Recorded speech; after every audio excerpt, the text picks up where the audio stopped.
Well, hello. Thank you all so much for being here.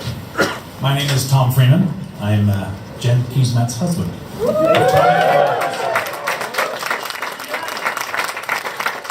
is pretty incredible. Look at all the people. Thank you so much for coming tonight. As a family, we never expected to actually be here. On the morning of July 27th, after Doug Ford took a swipe at our democracy, Jen, myself, Lewis, our 12-year-old boy, and Alexandra, our 18-year-old daughter, we got together on a phone call. And we talked about the implications of what's happening and the implications of what it could mean for our family. And my daughter summed it up best. She said, "Mom, I'm not sure I want you to run, but you have to run."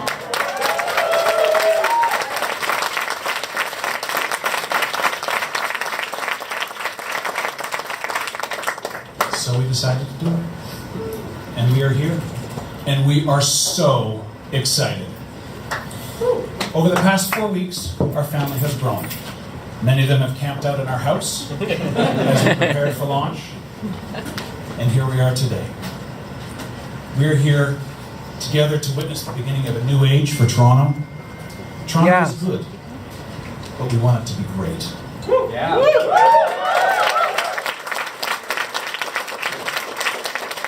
We want this city to be a place for everyone. We want this city to be a place that everyone can call home. So it is tonight, with great hope and pride, that I get to introduce to you my best friend and the future mayor of Toronto, Jennifer Keesmaat.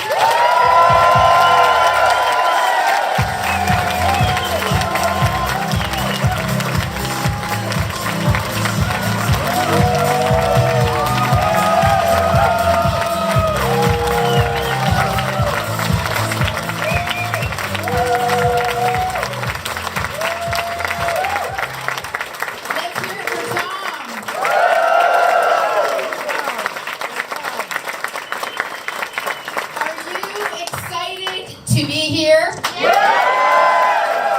Are you excited to see change in Toronto? Yeah!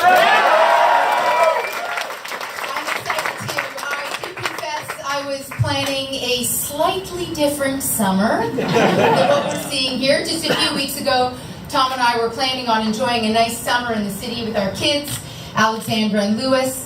We're moving Alex into residence on Saturday to start her first year at university. An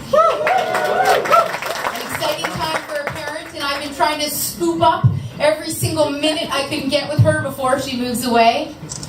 So change is in the air for us. And then it became clear in recent weeks that what we need, and what you need, and what Toronto needs is a big change at City Hall. Toronto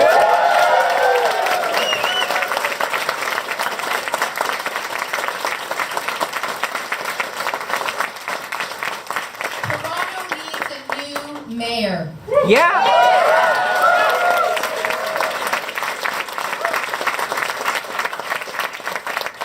So my name is Jennifer Keesmaat, and I'm running to be the next mayor of the city of Toronto.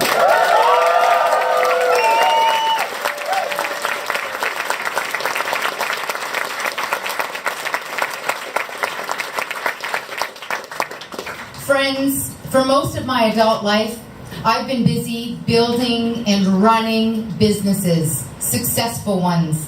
When I was just 31, my business partners and I founded an urban planning company called Office for Urbanism, which would later become what is now known as Dialogue, a flourishing national practice that today employs 600 people in 4 offices across Canada.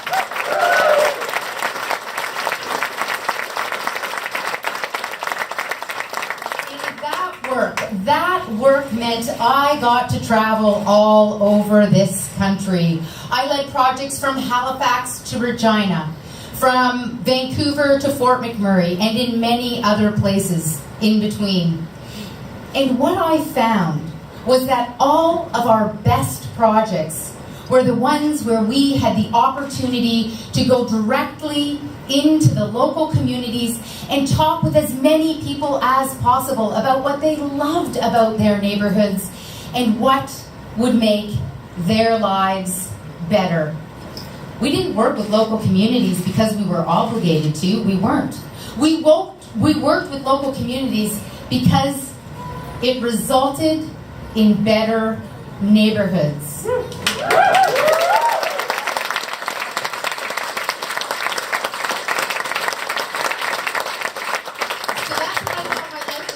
About running a successful business in the private sector. But 6 years ago, I was offered a wonderful opportunity that brought me right into the heart of the public sphere to serve the people of Toronto as chief planner.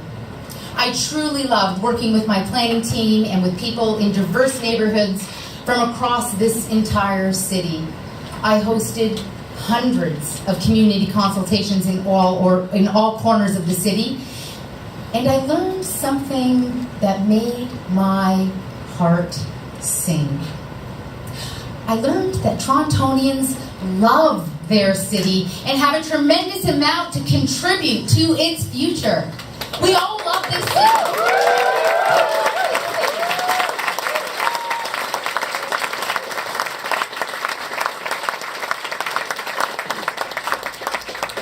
Directly with people in the neighborhoods who actually use the libraries and the splash pads and the community centers and live in the housing that my department planned. We talked with the people who make our city what it is. The small business owners, the community organizers, the teachers, the nurses, the firefighters. They're the people who know the DNA of their neighborhood, of their community, of their city. Because, see, the best places are the places that draw on the energy and the passion of the people who live there. I fundamentally believe that. Do you believe that too?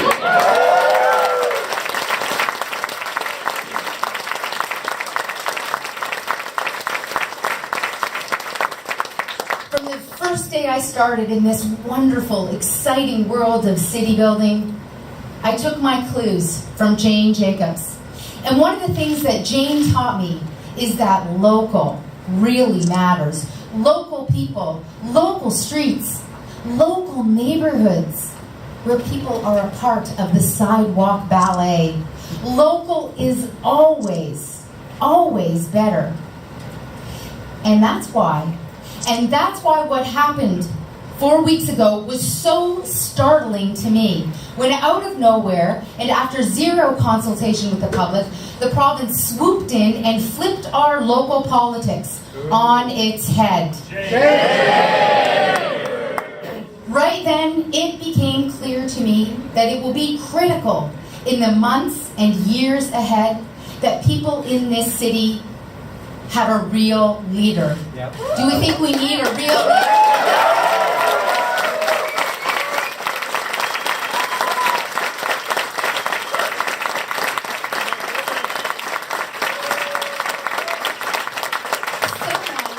Someone who will be willing to stand up and fight for Toronto's best interests. What do you think? Is that what we need?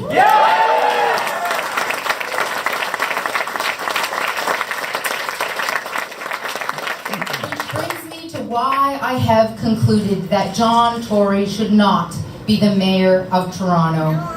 Friends, I respect people like John Tory who have spent their lives running for office at various levels of government. I do. And I understand the politics of how he was elected in the last election. To his credit, Mr. Tory ended a profoundly chaotic era in the history of this city. Toronto is no longer the butt of jokes on late-night talk shows the world over.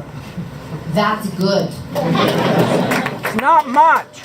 But I just don't think that good enough is enough anymore. And I don't think the kind of government we've been getting under John Tory is good enough either. Is good enough for this city? No! We want more. We have a bustling, energy, increasingly high-tech economy. We're the economic engine of this country, its financial capital, its largest city. We're Canada's centre for arts and film and performance and music. There is no dithering. There is no mediocrity. There is no low energy. There is no lack of bold ideas there. But there is at City Hall. Yep. Because John Tory's in the mayor's chair. John Tory is just not